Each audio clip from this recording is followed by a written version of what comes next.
មានមនុស្សស្លាប់បារីចូលដឹងអំស្រីមុនខែកដឹកមានមនុស្សស្លាប់បារី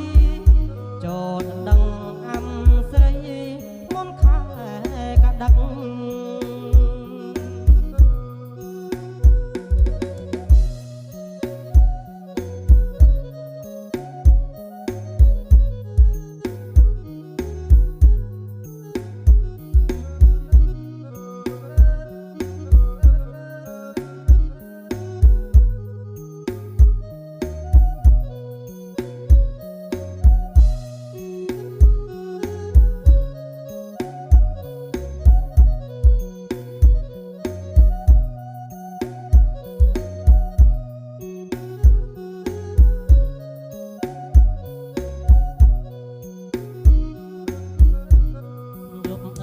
យប់យួន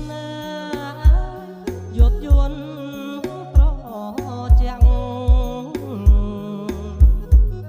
យប់អើយយប់យួនយប់យួន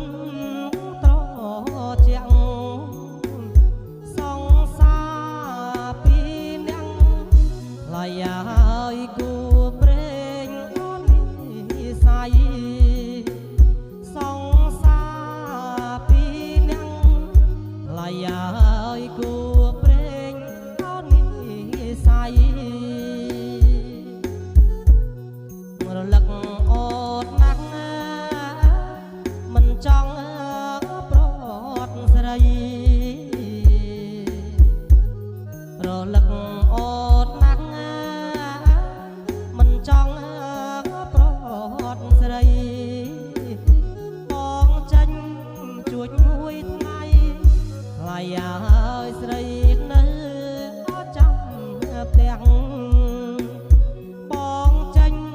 ជួចមួយថ្ងៃថ្លៃ